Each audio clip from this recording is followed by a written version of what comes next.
Hello good morning എല്ലാവർക്കും നമ്മുടെ പുതിയൊരു വീഡിയോയിലേക്ക് വീണ്ടും സ്വാഗതം. എല്ലാവരും സുഖമായിട്ടും സന്തോഷമായിട്ടൊക്കെ ഇരിക്കുകയാണെന്ന് വിചാരിക്കുന്നു. അപ്പോൾ ഇന്ന് രാവിലെ എണീറ്റ് വന്നപ്പോൾ ചെറുതായിട്ടൊരു വെളിച്ചവും തെളിച്ചവും ഒക്കെ കാണുന്നുണ്ട് കേട്ടോ. നല്ലൊരു ക്ലൈമറ്റ് ആയിരുന്നു. അപ്പോൾ കാണുമ്പോൾ തന്നെ നിങ്ങൾ വിചാരിക്കും ഇത് മഞ്ഞാണെന്ന് അല്ലേ. മഞ്ഞൊന്നും അല്ല കേട്ടോ, ഞാൻ അടുപ്പ് കത്തിച്ചതിൻ്റെ പുകയാണ്. അപ്പാടെ പുക അങ്ങോട്ട് പടലമായിട്ടുണ്ട്. അപ്പോൾ അത് കണ്ടില്ല, അടുക്കളയൊക്കെ ഒരു മഞ്ഞ് മൂടിയ ഒരു ഇതുണ്ട്. അപ്പോൾ ഏട്ടൻ ഇങ്ങനെ കുളിയൊക്കെ കഴിഞ്ഞ് വന്നിട്ട് എന്തൊക്കെയൊക്കെയോ കുരുത്തക്കേട് പറഞ്ഞിട്ട് ചിരിക്കുകയാണ് കേട്ടോ.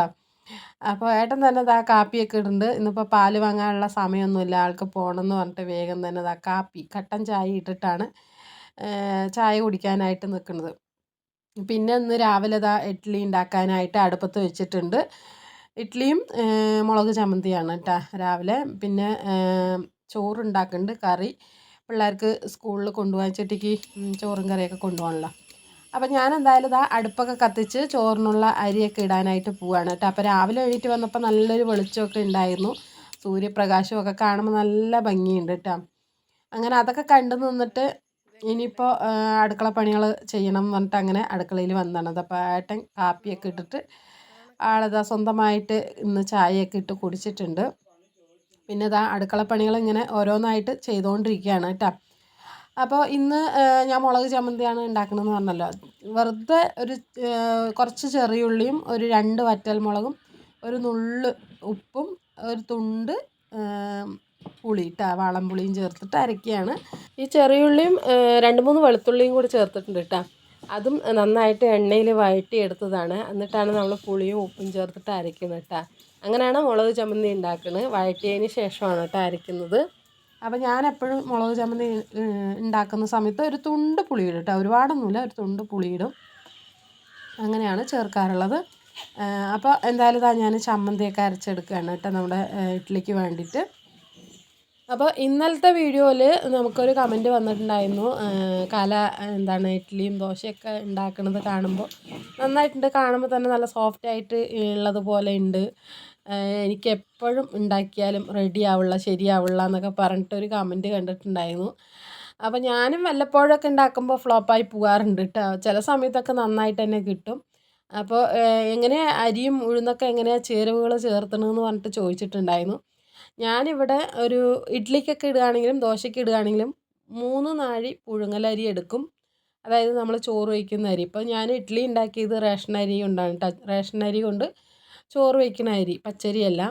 അത് 3 ഗ്ലാസ് അരിയും 1 ഗ്ലാസ് പച്ചരിയും ചേർക്കും. എന്നിട്ട് ആ 1 ഗ്ലാസ് തികച്ച് വേണ്ട, ഒരു 3/4 ഗ്ലാസോളം ഉഴുന്നുപരിപ്പ് ചേർക്കും. അങ്ങനെയാണ്, ആ ഒരു കണക്കാണ് കേട്ടോ. ഇഡ്ഡലിക്ക് പിന്നെ ഉലുവ ചേർത്തില്ലെങ്കിൽ കുഴപ്പമൊന്നുമില്ല, ഞാൻ ഉലുവ ചേർക്കാറില്ല. അതേപോലെ തന്നെയാണ് ഇതിൻ്റെ ഓപ്പോസിറ്റ് തന്നെയാണ് നമ്മൾ ദോശയ്ക്ക് ഇടുന്നതും. 3 ഗ്ലാസ് പച്ചരി ആണെങ്കിൽ 1 ഗ്ലാസ് പുഴുങ്ങലരി, അതേപോലെ 1 ഗ്ലാസ്, ഒരു 3/4 ഗ്ലാസ് ഉഴുന്ന്, പിന്നെ നമ്മൾ ഉലുവയും കൂടെ ചേർക്കും കേട്ടോ. നമ്മൾ ദോശയ്ക്ക് ഇടുമ്പോൾ നന്നായിട്ട് തന്നെ കിട്ടും. എനിക്കിവിടെ രണ്ടും കൂടെ ഒരുമിച്ച് ഉണ്ടാക്കാനായിട്ട് ഉണ്ടാക്കിയാലും എനിക്കങ്ങനെ ഇഡ്ഡലിയും ദോശ അങ്ങനെ എന്താണെന്നറിയില്ല, എനിക്കങ്ങനെ കിട്ടാറില്ല. ചിലരൊക്കെ പറയുന്നുണ്ട് നന്നായി കിട്ടും, രണ്ടും കിട്ടും എന്ന് പറഞ്ഞിട്ട്. പക്ഷെ എനിക്കങ്ങനെ കിട്ടാറില്ല കേട്ടോ. അപ്പം ഞാൻ ഇങ്ങനെയാണ് ചേർക്കുന്നത്. എൻ്റെ ദോശയും ഇഡ്ഡലിയും അങ്ങനെയാണ്. അതായത് ഞാൻ ഇഡ്ഡലിക്ക് ഇടുകയാണെങ്കിൽ അത് മാത്രമേ ഇടുകയുള്ളൂ, ദോശയ്ക്ക് ഉണ്ടാക്കുകയാണെങ്കിൽ ദോശ മാത്രമേ ഉണ്ടാക്കുകയുള്ളൂ, അങ്ങനെ കേട്ടോ. അപ്പോൾ ഇതാണ് എൻ്റെ ഒരു കണക്ക്. അപ്പോൾ എന്തായാലും ചോദിച്ചത് കണ്ണൂരിൽ നിന്ന് ഒരു ചേച്ചിയാണ്, ഗീത ചേച്ചിയാണെന്ന് തോന്നുന്നു കേട്ടോ. കമൻറ്റ് എനിക്ക് വായിച്ചത് മറന്നുപോയി. അപ്പോൾ എന്തായാലും ഗീത ചേച്ചിക്ക് കാണുന്നുണ്ടെങ്കിൽ മനസ്സിലായിട്ടുണ്ടാവും എന്ന് വിചാരിക്കുന്നത് നമ്മുടെ ഇഡ്ഡലിയും ദോശൻ്റെ റെസിപ്പി. അപ്പോൾ അങ്ങനെ പിന്നെ ഇതാ ഞാൻ ചുട്ടിക്കുട്ടിക്ക് കൊണ്ടുപോകാനുള്ള ഉപ്പേരിയൊക്കെ റെഡിയാക്കുകയാണ് കേട്ടോ. ഇതിപ്പോൾ കൈപ്പക്കായും ചെറുപയറും കൂടെ ചേർത്തിട്ടുള്ള ഉപ്പേരിയാണ്, നല്ല ടേസ്റ്റാണ്. കൈപ്പക്കായ കഴിക്കാൻ ഇഷ്ടമില്ലാത്ത കുട്ടികൾക്ക് ഇതുപോലെ ഉണ്ടാക്കി കൊടുത്താൽ സൂപ്പറായിട്ട് കഴിക്കും കേട്ടോ. ഇവിടെ പിള്ളേർക്ക് കൈപ്പക്കായ വറുത്താൽ ഇഷ്ടമാണ്. ഇതുപോലെ ഉപ്പേരി വെക്കുന്നത് കൈപ്പക്കായ മാത്രം ഉപ്പേരി വെച്ചാൽ ഇഷ്ടമല്ല. അപ്പോൾ അതിൻ്റെ കൂടെ ഞാൻ ചെറുപയറും കൂടെ വേവിച്ചിട്ട് ചേർക്കും. കയ്പ്പൊന്നും അറിയില്ല. അപ്പോൾ സാധാരണ ഉപ്പേരി വെക്കണ പോലെ തന്നെ അങ്ങനെ കടുക് പൊട്ടിച്ച് ഉഴുന്ന് പരിപ്പും ചെറിയുള്ളിയും കറിവേപ്പിലയൊക്കെ ഇട്ട് മൂപ്പിക്കുക, തേങ്ങയിട്ട് മൂപ്പിക്കുക. പിന്നെ നമ്മൾ കയ്പ്പയ്ക്കായും ചെറുപയറും കൂടെ വേവിച്ച് വെച്ചത് ഇടുക, ഉപ്പിട്ട് വേവിച്ച് വെച്ചത് ഇടുക. അല്ലെങ്കിൽ കയ്പ്പയ്ക്കായ തനിച്ച് വേവിച്ചാലും കുഴപ്പമൊന്നുമില്ല. ഇത് എങ്ങനെയാണെങ്കിലും കുഴപ്പമില്ല കേട്ടോ. ഇത് രണ്ടും കൂടെ മിക്സ് ആകുമ്പോൾ ഉഗ്രൻ ടേസ്റ്റാണെന്ന് മാത്രം. അങ്ങനെ കയ്പ്പയ്ക്കായ ഉപ്പേരി ഉണ്ടാക്കിയിട്ടുണ്ട്. പിന്നെ ഗ്യാസിൽ തന്നെ ഞാൻ കറിയും വെച്ചെടുത്തു കേട്ടോ. കുക്കറിനകത്ത് വേഗം കറിയൊക്കെ പരിപ്പൊക്കെ വേവിച്ച് നമ്മൾ ചട്ടിക്കകത്ത് കറിയൊക്കെ സാമ്പാറും ഉണ്ടാക്കി വെച്ചിട്ടുണ്ട്. അങ്ങനെ ഉച്ചയ്ക്ക് കൊണ്ടുപോകാനുള്ള സാമ്പാറും ഉപ്പേരിയൊക്കെ ആയിട്ടുണ്ട്. ഇനിയിപ്പോൾ ചോറും കൂടെ വെന്ത് കിട്ടണം. അപ്പോൾ ചോറ് നല്ല വേവുള്ള അരിയാണ് കേട്ടോ ഇട്ടിട്ടുള്ളത്. അപ്പോൾ കുറച്ചും കൂടെ സമയം എടുക്കും വേവാനായിട്ട്. അപ്പോൾ സ്കൂളിൽ പോകുമ്പോഴത്തേക്കും ആയാൽ മതിയല്ലോ, ഒരു 8:30 ആകുമ്പോഴത്തേക്കും ഊറ്റി വെച്ചാൽ മതിയാവും. അപ്പോൾ എന്തായാലും ഞാനിതാ ചോറൊക്കെ വേകുമ്പോഴേക്കും ഞാനിതാ മുറ്റമൊക്കെ ഒന്ന് അടിച്ചു കൊടുത്തതെന്ന് വിചാരിച്ചിട്ട് അങ്ങനെ ചൂലുമൊക്കെ ആയിട്ട് ഇതാ മുറ്റം അടിക്കാനായിട്ട് ഇറങ്ങിയിട്ടുണ്ട് കേട്ടോ.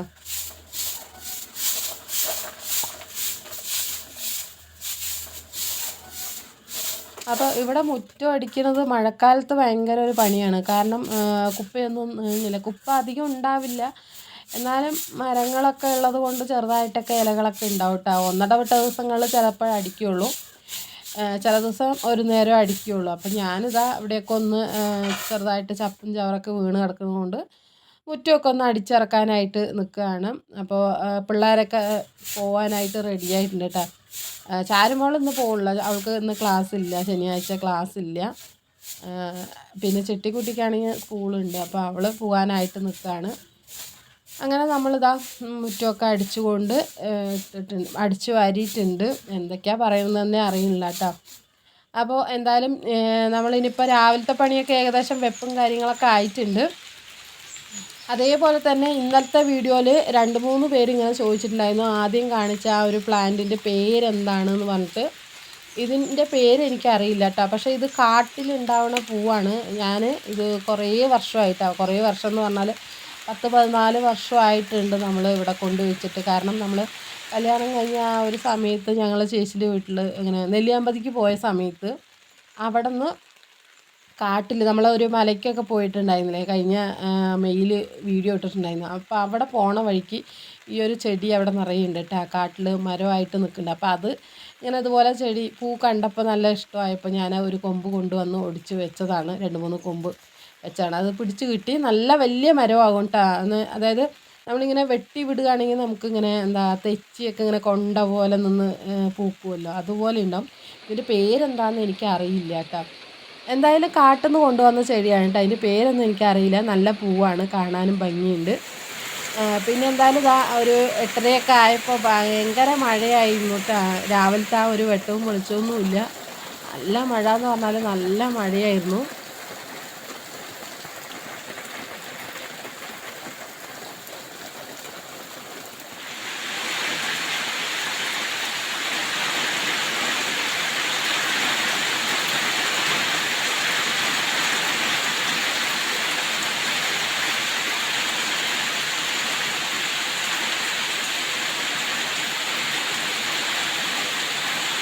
അപ്പോൾ കുറച്ച് നേരത്തെ മഴയാണെങ്കിൽ നല്ല സൂപ്പർ മഴ, അടിച്ചു പൊളിച്ച് മഴ പെയ്യുന്നുണ്ട് കേട്ടോ. അപ്പോൾ ഇവിടെ ഇങ്ങനെ ഇടയ്ക്ക് ഇങ്ങനെ മഴ വരും, ഇടയ്ക്ക് വെയിൽ വരും. അപ്പോൾ ഇന്ന് രാവിലത്തെ വെയിൽ കണ്ടപ്പോൾ ഇന്നിപ്പോൾ മഴയൊന്നും ഇല്ലയെന്ന് വിചാരിച്ചു. എന്നാലും എന്താ പറയുക, ഇടയ്ക്കൊക്കെ പെയ്തു. രാവിലെ ഒരു മഴയുണ്ടായിരുന്നു, പിന്നെ വൈകുന്നേരം വരെ നല്ല വെയിലുണ്ടായിരുന്നു കേട്ടോ. ആ ഒരു മഴയോടെ പോയി. അപ്പോൾ എന്തായാലും ഇതാ ഞാൻ രാവിലെ എന്താണ് പണികളൊക്കെ ഒരുങ്ങി ചിട്ടിക്കുട്ടി സ്കൂളിൽ പോയിട്ടുണ്ട്. പിന്നെ ഞാനിതാ വീടൊക്കെ ഒന്ന്, വീട് അടിച്ച് തുടയ്ക്കലൊന്നും ഇപ്പോൾ ഇല്ല കേട്ടോ. ഇല്ല എന്ന് പറഞ്ഞാൽ മഴയൊക്കെ പെയ്യണ് വിടാണ്ട്. ഇപ്പോൾ 3-4 ദിവസമായിട്ട് നല്ല മഴയായതുകൊണ്ട് തന്നെ ഇപ്പോൾ സിമെൻറ്റ് നിലമായതുകൊണ്ട് നല്ല വെള്ളം ഒരു ഇതാണ്, വെള്ളത്തിൻ്റെ ഒരു മയമാണ്. അതുകൊണ്ട് ഒന്നിടവിട്ട ദിവസങ്ങളിലാണ് സാധാരണ തുടയ്ക്കാറുള്ളത്. ഇപ്പം മഴക്കാലം തുടങ്ങിയാൽ പിന്നെ ആഴ്ചയിൽ 1-2 തവണയേ തുടയ്ക്കാറുള്ളൂ കേട്ടോ. അപ്പം ഞാൻ ഇന്നിപ്പോൾ ആ തിണ്ണ മാത്രം ഒന്ന് തുടച്ച് വിടുകയാണ്. കാരണം പെട്ടെന്ന് ആരെങ്കിലും ഒരാൾ കയറി വന്നിട്ടുണ്ടെങ്കിൽ തിണ്ണ കാണുമ്പോൾ തന്നെ അവർക്ക് എന്തെങ്കിലും തോന്നും. ഒന്നാമത് നമ്മുടെ റോസി പെണ്ണ് അവിടെ കയറി കിടക്കുന്നത് കൊണ്ട് തന്നെ ഇവൾ മുറ്റത്തുനിന്ന് ചളിയൊക്കെ കൊണ്ടുവന്ന് തിണ്ണയിൽ കൊണ്ട് തേക്കും അങ്ങനെ. അപ്പോൾ അതുകൊണ്ട് ഞാൻ എപ്പോഴും രാവിലെ തന്നെ എപ്പോഴും എന്താണ് തിണ്ണയൊക്കെ ഒന്ന് തുടച്ച് വിടാറുണ്ട് കേട്ടോ എപ്പോഴും. അപ്പോൾ ഞാനിത് അവിടെ തുടച്ച് വീടല്ല ഉമ്മറൊക്കെ ഒന്ന് തുടച്ച് വിട്ടിട്ട് ഇനിയിപ്പോൾ കഴിക്കണം. ഇനിയിപ്പോൾ തുണിയൊക്കെ സോപ്പ് വെള്ളത്തിൽ മുക്കി വെച്ചിട്ടുണ്ട്, കുളിക്കണം. അങ്ങനെ കുറേ പണികളുണ്ട് കേട്ടോ. കുറേ പണികൾ പറഞ്ഞാൽ അത് മാത്രമേ ഉള്ളൂ. പിന്നെ വെപ്പൊക്കെ രാവിലെ ആയതുകൊണ്ട് ഇനിയിപ്പോൾ അടുക്കളയിൽ ചോറും കറിയും വെക്കാനായിട്ടൊന്നും നിൽക്കണ്ട. ഇനിയിപ്പോൾ കുളിയും നനയൊക്കെ കഴിഞ്ഞ് കുറച്ച് നേരം ഇരുന്ന് ബുക്കൊക്കെ എടുത്ത് നോക്കും, പഠിക്കാൻ എന്തെങ്കിലുമൊക്കെ ഉണ്ടെങ്കിൽ അതൊക്കെ നോക്കും. പിന്നെ ഉച്ചഭക്ഷണം കഴിക്കും. അങ്ങനെയൊക്കെയാണ് കേട്ടോ എൻ്റെ ഓരോ ദിവസവും അങ്ങനെ പോയിക്കൊണ്ടിരിക്കുന്നത്. അപ്പോൾ ഇന്നത്തെ മോർണിംഗ് റൊട്ടീൻ എന്ന് പറയുന്നത് ഇതൊക്കെയായിരുന്നു. അപ്പോൾ കൂട്ടുകാർക്ക് ഇഷ്ടപ്പെട്ട ഒന്ന് സപ്പോർട്ട് ചെയ്യുക കേട്ടോ. അപ്പോൾ ഇനി അടുത്ത നല്ലൊരു വീഡിയോ ആയിട്ട് വീണ്ടും കാണാം. അതുവരെയ്ക്ക് എല്ലാവരോടും ടേക്ക് കെയർ. ഉച്ചയ്ക്ക് കഴിക്കാനായിട്ട് സാമ്പാറുണ്ട്, കയ്പ്പയ്ക്ക തോരനുണ്ട്, കുറച്ച് അച്ചാറും എടുത്തിട്ടുണ്ട്. എല്ലാം കൂടെ അങ്ങ് കൂട്ടി കഴിച്ച് കഴിക്കുന്നതെന്ന് വെച്ചാൽ എനിക്ക് ഈ ഉപ്പേരിയും ഉപ്പേരിയും ഇത്തിരി അച്ചാറും എടുത്തിട്ട് നന്നായിട്ട് ഇങ്ങനെ തന്നെ കൂട്ടി കഴിക്കാനായിട്ട് നല്ല ഇഷ്ടം.